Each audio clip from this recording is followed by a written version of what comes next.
Cash balance was nil, as it is showing total liability is 3,20,000. The 3,20,000 is the liability side, unsecured loan capital. ये सबको total करेंगे तो हमको total liability आएगा। अभी इसमें ये कॉलम जो है दो पार्ट में डिवाइड हो जाता है। एक होता है आप लोग का जो पर्टिकुलर कैश यहाँ तक एक खत्म होता है,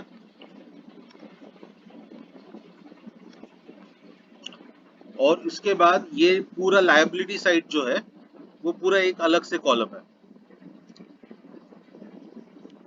जो आपने ऑलरेडी बना के रखा हुआ है।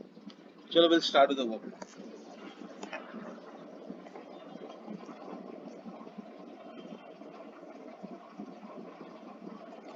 और this statement of distribution of cash का मतलब ये है कि जैसे जैसे हमको पैसे आएंगे हम वो पैसे लेंगे, यूज करेंगे और डिस्ट्रीब्यूट कर देंगे पार्टनर्स को या जो भी लायबल पीपल है। We will start with the first part.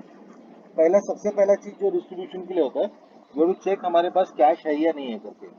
अगर मैं चेक करूं मेरे पास कैश नहीं है तो मुझे ऊपर जाके चेक करना पड़ेगा कि मेरा बिजनेस बंद होने के बाद मुझे पैसा कहाँ से आता है। यहाँ पे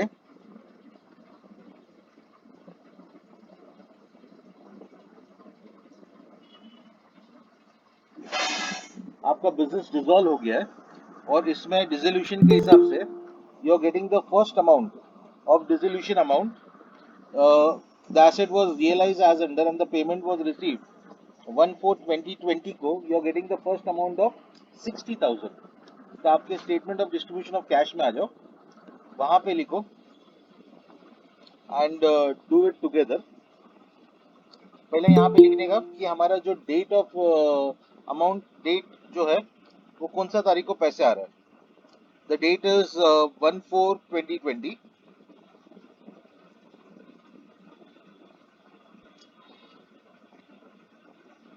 तो डेट में लिखो 1/4/2020। 1/4/2020 मैं एक पूरा ट्रांजैक्शन करता हूँ, पहले एक देख लो, फिर मैं आपको टाइम देता हूँ लिखने के लिए। Then you can do it continuously, कैसे करना है करके। जस्ट वेट करो और चेक करो मैं क्या करता हूँ। On 1/4/2020 you have got realization number 1। Realization मतलब हमने एसेट बेचा और उसका पैसा आया। जो फर्स्ट कैश हमको आया दैट इज 60,000। अभी ये मेरे अकाउंट में पैसा आ गया 60,000। ये पैसा हमको यहाँ पे सबको चुकाना है।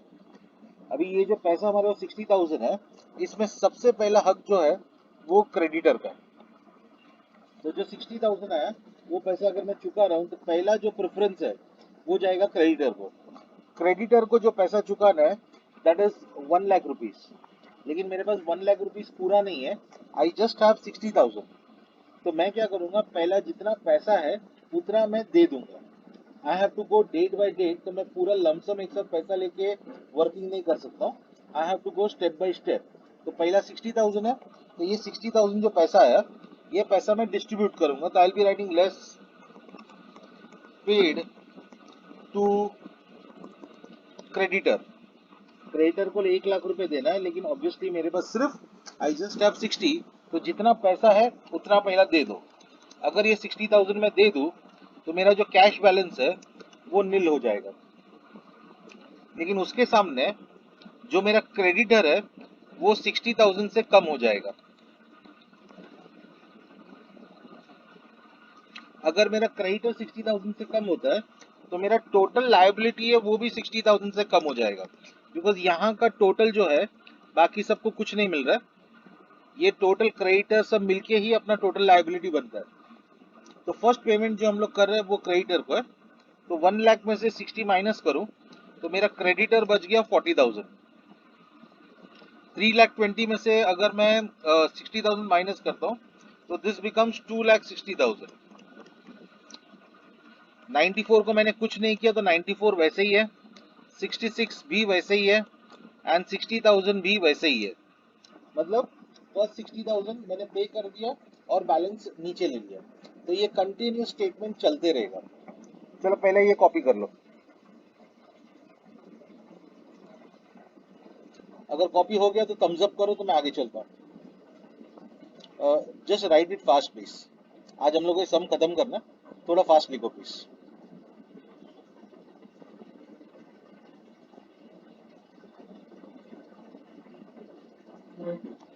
Once completed, just let me know.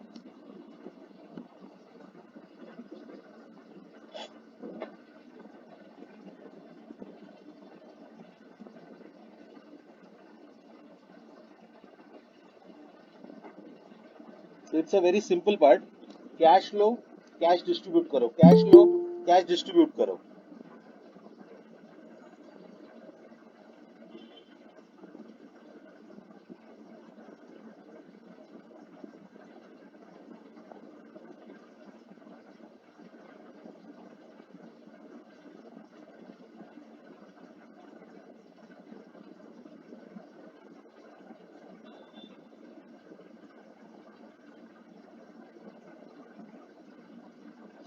Complete हो गया, थम्स अप करो so that I can move forward.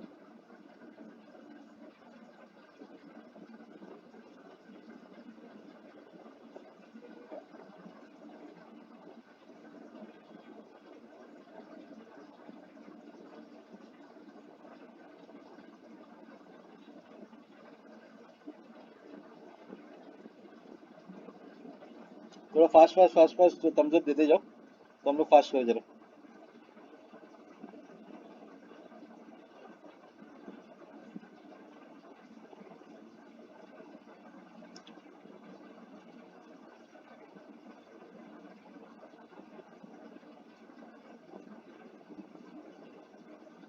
Okay, तो काफी लोग का आ गया, तो वी विल मूव फर्दर। अभी ये फर्स्ट पार्ट आपका खत्म हो गया कि जो फर्स्ट रियलाइजेशन हो गया। जस्ट चेक करो सेकंड रियलाइजेशन कितना है करके। सेकंड रियलाइजेशन का जो अमाउंट है, we are getting on 15/4/2020 an amount of 40,000। तो मैं चाहूंगा 15/4/2020 वंस अगेन। अभी ये साथ में लिखो, मैं टाइम नहीं दूंगा, राइट इट टुगेदर प्लीज। यहाँ पे लिखो 15/4/2020, 15/4/2020 रियलाइजेशन नंबर 2। जरा अमाउंट कितना है बोलो रियलाइजेशन नंबर 2 का। Realization number 2 is 40,000।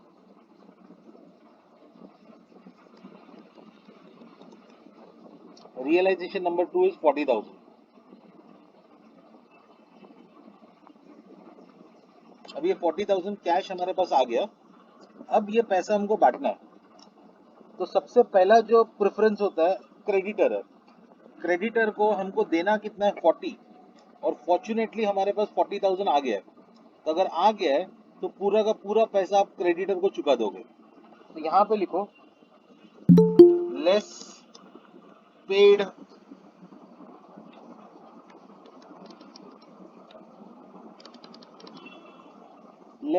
क्रेडिटर।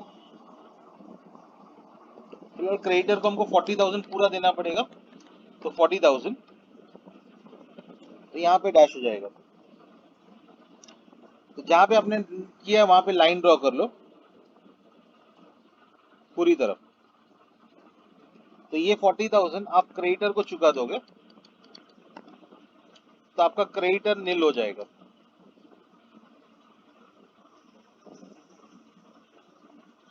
एक बार क्रेडिटर को पेमेंट हो गया, तो यहाँ पे भी टोटल लायबिलिटी से भी 40,000 चला जाएगा।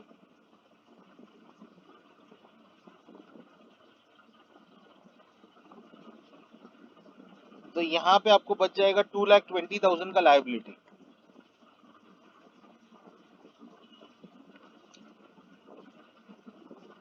We have not paid anything to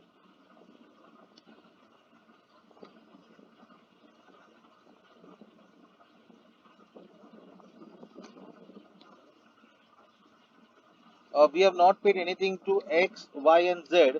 तो जैसा 94,000 है वैसी बैलेंस नीचे ले लो, 94, 66 एंड 60, 94, 66 एंड 60 वैसी बैलेंस नीचे ले लो।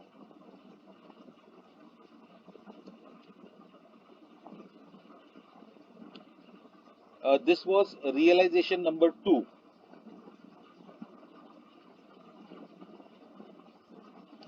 रियलाइजेशन नंबर 2 हो गया हमारा.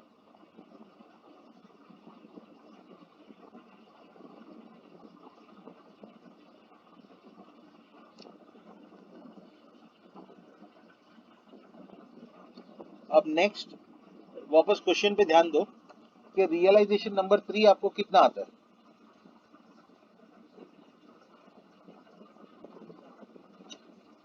The date is 1/5/2020. The amount is 96,000. तो वैसे 1 सेकेंड आप जाके लिखोगे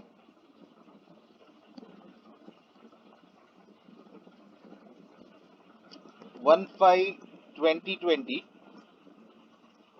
1/5/2020.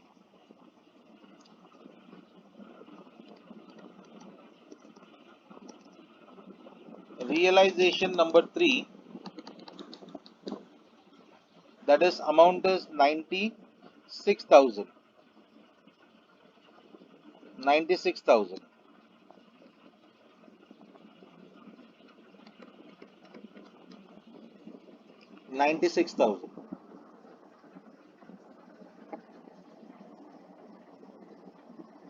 The amount is 96,000.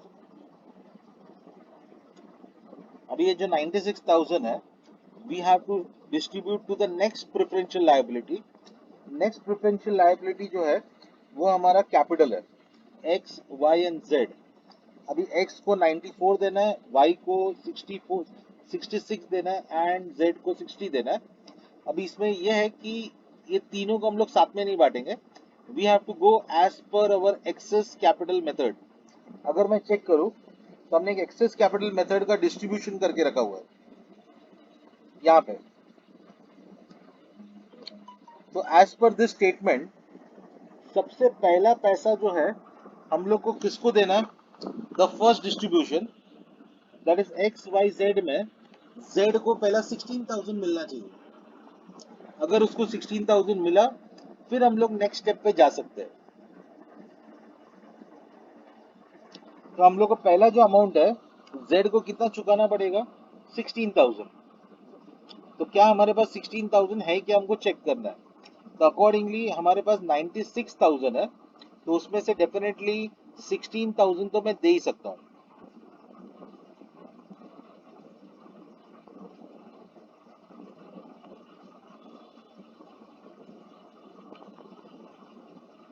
Less paid to Z. Less paid to Z. सबसे पहला अमाउंट जो होगा वो होगा 16,000. That is the first distribution as per excess capital method. तो अगर मैं 16,000 डिस्ट्रीब्यूट कर दूं तो मेरे पास बैलेंस बच जाता है 80,000.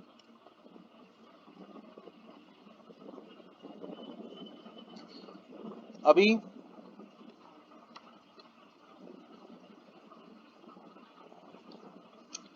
क्रेडिटर तो पूरा कंप्लीट हो गया है.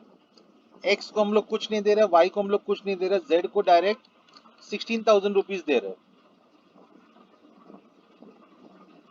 तो अगर 16,000 जेड को दिया तो मेरा जो टोटल लायबिलिटी है वो भी 16,000 से कम हो जाएगा. जो मेरा लायबिलिटी में कम होगा वो टोटल लायबिलिटी में से कम होना चाहिए. तो 2,20,000 में से 16 निकालूं तो this becomes 2,04,000. Creditor already zero हो गया. इसको हमने कुछ पैसा नहीं दिया तो 94, इसको कुछ भी नहीं दिया है तो 66. 60 में से 16 निकाल दूं तो ये हो जाएगा 30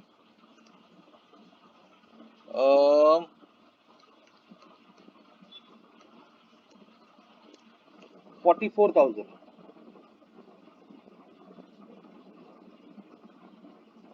60,000 माइनस 16,000 will become 44,000.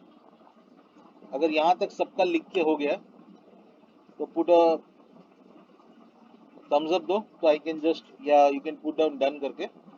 तो मैं नेक्स्ट स्टेप पे जा रहा हूँ बिकॉज नेक्स्ट इज डिफिकल्ट.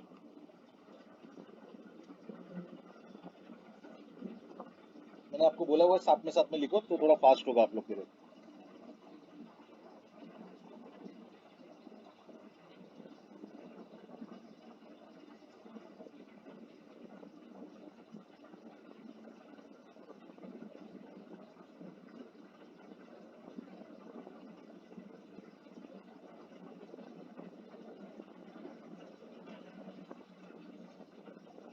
सबका लिख के हो गया?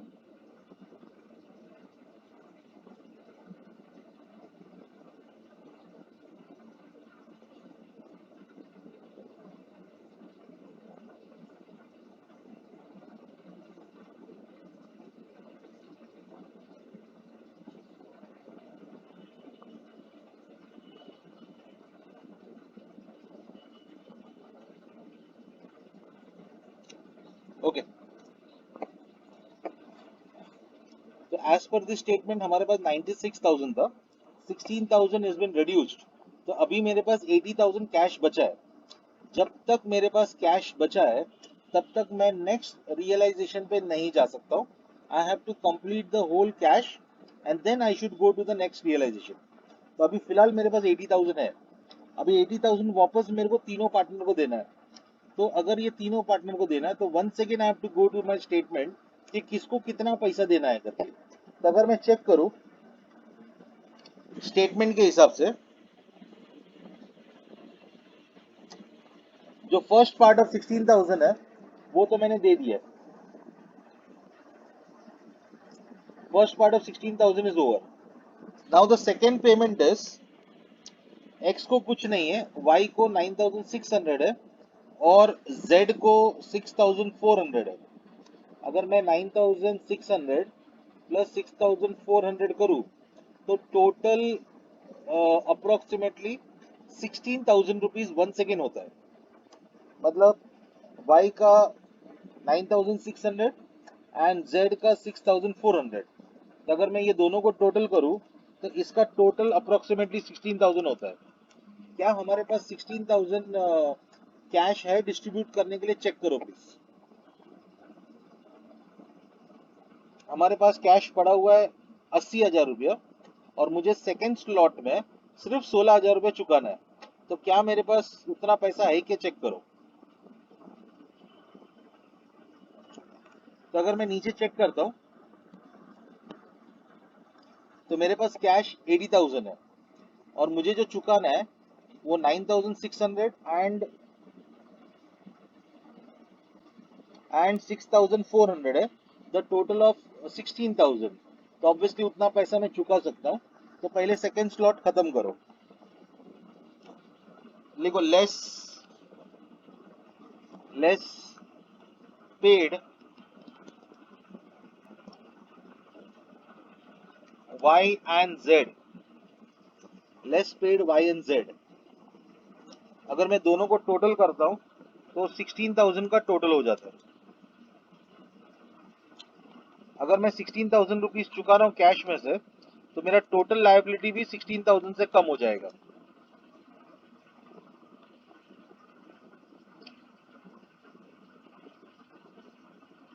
और ये पैसा जो है मैं किसको दे रहा हूँ? y और z को। पहले वाले को मैं दे रहा हूँ 9,600, दूसरे वाले को मैं दे रहा हूँ 6,400। x को अभी भी कुछ नहीं है, क्रेडिटर खत्म हो गया तो वो नील है। अब एक काम करो, माइनस करके जरा अमाउंट ले लो।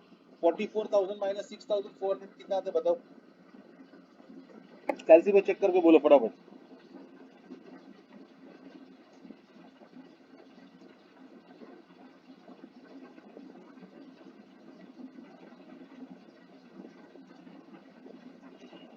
44,000 माइनस 6,400 कितना अमाउंट है जरा बोलो प्लीज,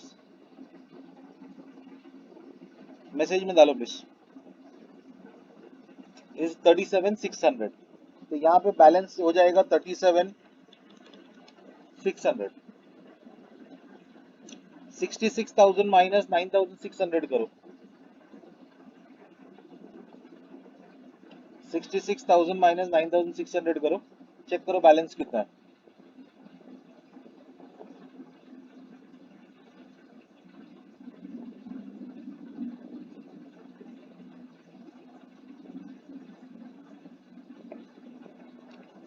द बैलेंस कितना बताया आप लोग ने?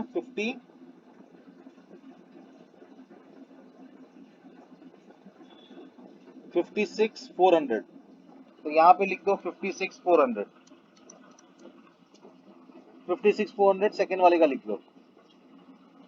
94,000 में हमने एक भी रुपया नहीं चुका है, तो 94,000 जैसा है वैसे ही रहेगा। क्रेडिटर का already it has been completed. Total liability 2,04,000 में से 16,000 माइनस करो, चेक करो बैलेंस कितना है।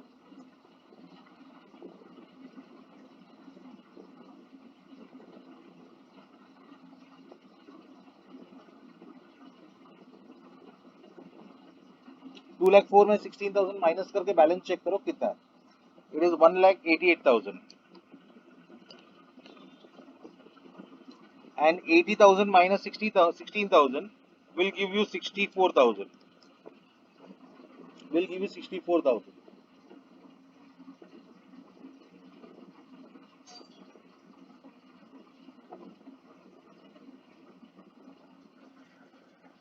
will give you 64,000।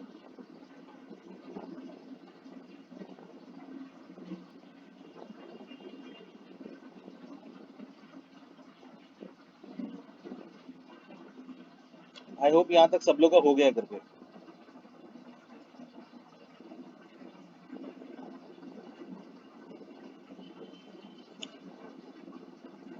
अभी भी तीनों पार्टनर है, अभी भी कैश बचा है 64,000, अभी भी कैश बचा है 64,000। अगर मैं डिस्ट्रीब्यूशन चेक करूं तो मेरा फर्स्ट डिस्ट्रीब्यूशन खत्म हो गया, सेकेंड डिस्ट्रीब्यूशन खत्म हो गया, now we are proceeding to third distribution. एक बार आपका फर्स्ट और सेकेंड डिस्ट्रीब्यूशन खत्म हो जाता है, थर्ड डिस्ट्रीब्यूशन जब हम लोग करते हैं तो मेरे को पहले वाले को 94,000 देना, दूसरे वाले को 56,400 देना, तीसरे वाले को 37,600 देना। तो अभी ये जो पैसा है इसको हम लोग बैठ के सोचते नहीं बैठेंगे कैसे देना है। एक बार दो डिस्ट्रीब्यूशन खत्म हो जाता है, थर्ड डिस्ट्रीब्यूशन के टाइम पे सिर्फ क्या करने का, जो भी पैसा है वो उसका प्रॉफिट शेयरिंग रेशियो में बांट देने का, वो अपने आप डिस्ट्रीब्यूट होते रहेगा। Problem is only the first and the second. First और सेकेंड एकदम परफेक्टली देना चाहिए, और बाद में थर्ड पे एक बार आ गया तो मुझे मालूम है कि इन लोगों का मैं रेशियो भी निकालूंगा ना तो उनका प्रॉफिट शेयरिंग रेशियो ही निकलेगा, दैट इज स्टैंडर्ड। तो हमको क्या करना है, जो पैसा है वो पूरा का पूरा पैसा उनका प्रॉफिट शेयरिंग रेशियो में बांट देने का। लेकिन उसके लिए पहले चेक करते हैं कि इनका टोटल कितना है। अगर मैं इसका टोटल करूं, जरा चेक करो, 94,000 प्लस 56,400 प्लस 37,600, ये थर्ड डिस्ट्रीब्यूशन। और हमारा जो आंसर है कैपिटल का, उसका बैलेंस देखो कितना आ रहा है, 94,000, 56,400 एंड 37,600, वो दोनों टैली हो जाएगा। अगर वो टैली होता है मतलब आपका सम राइट चल रहा है।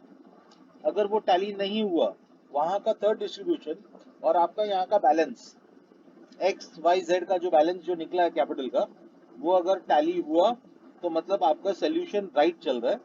अगर वो थर्ड डिस्ट्रीब्यूशन और ये अमाउंट टैली नहीं होता है, मींस आपने कहीं ना तो कहीं कैलकुलेशन मिस्टेक किया हुआ है। ये तीनों का टोटल 1,88,000 होता है, और 1,88,000 के लिए मेरे पास सिर्फ 64,000 रुपीज है। अभी 1,84,000 के लिए 1,88,000 के सामने अगर 64 है तो मैं खाली 64,000 ही फिलहाल के लिए बांट सकता हूँ। तो वो 64,000 आई will B distributing in profit sharing ratio. जरा ऊपर चेक करो उसका प्रॉफिट शेयरिंग रेशियो क्या है। उसका प्रॉफिट शेयरिंग रेशियो इज 5:3:2।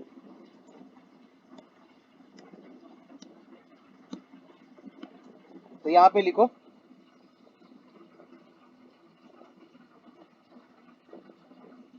साथ में लिखो please, less paid X, Y and Z in PSR, that is profit sharing ratio, that is 5:3:2, 5:3:2। ये पूरा का पूरा 64,000 जो बचा है वो हम लोग डिस्ट्रीब्यूट कर देंगे तो ये डैश हो जाएगा। हमारा टोटल लायबिलिटी से भी 64,000 कम हो जाएगा। तो 1,88,000 में से 64 जरा माइनस करके लो कितना होता है देखो, 1,88,000 में 64 माइनस करो, चेक करो, बैलेंस चेक करो प्लीज।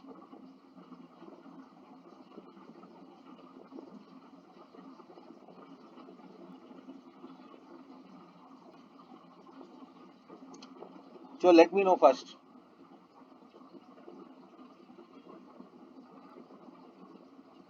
That is 1,24,000। तो यहाँ पे बैलेंस में लिखो फिलहाल के लिए 1,24,000 अभी भी बचा हुआ है करके, 1,24,000।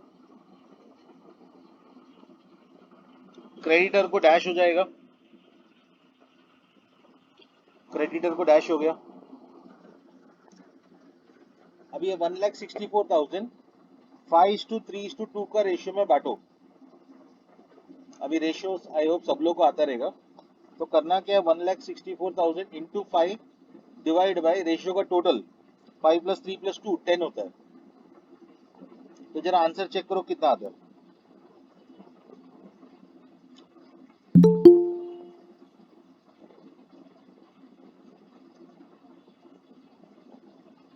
One lakh 64,000 into 64,000 into 5 divide by 10 कितना आता है चेक करो पहले वाले के लिए। प्रॉफिट शेयरिंग रेशियो में बांटने का है, तो इसमें पहले वाले का हो जाएगा 64,000 इंटू 5 डिवाइड बाई 10। मैं जस्ट एक एग्जांपल जैसा बता रहा हूँ आपको। तो 64,000 into 5 divide by 10 will give you 32,000। तो इसमें इसको जो डिस्ट्रीब्यूट होगा वो 32,000 डिस्ट्रीब्यूट होगा। सेकेंड वाले का जरा चेक करो, 64,000 into 3 divide by 10।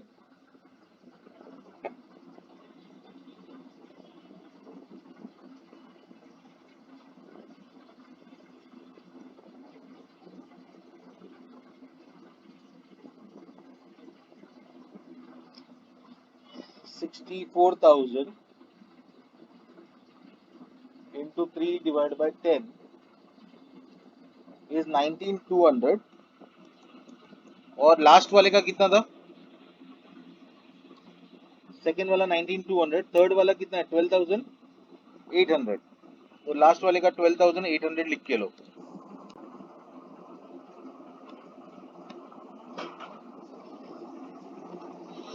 Balance minus करके ले लो, 94,000 माइनस 32,000 चेक करो कितना आता है।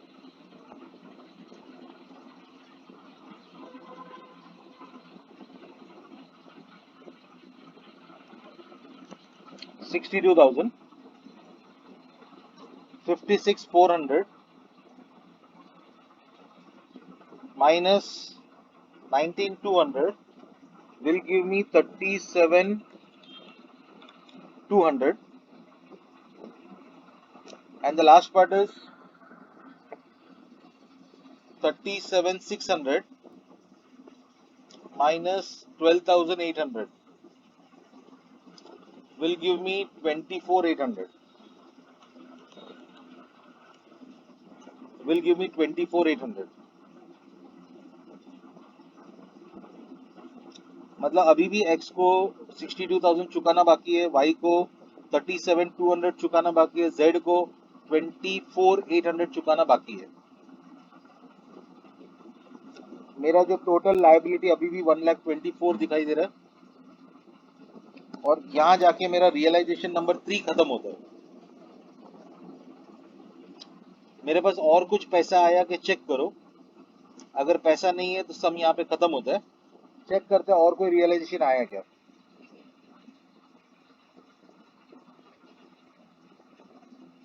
If I am going to the sum on 28/5 I am getting 1,04,000, तो ये हो जाएगा आपका रियलाइजेशन नंबर 4। तो write down next realization number 4,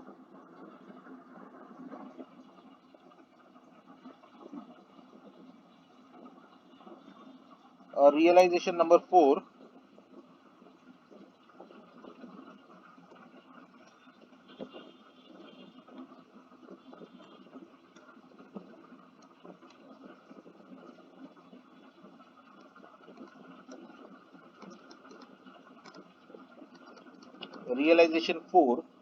we are getting 1,04,000।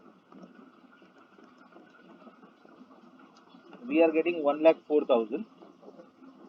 हमको जो टोटल सामने चुकाना है 1,24,000 है। फिलहाल 1,04,000 जो भी है, जस्ट 1 सेकंड, कम 1 सेकंड।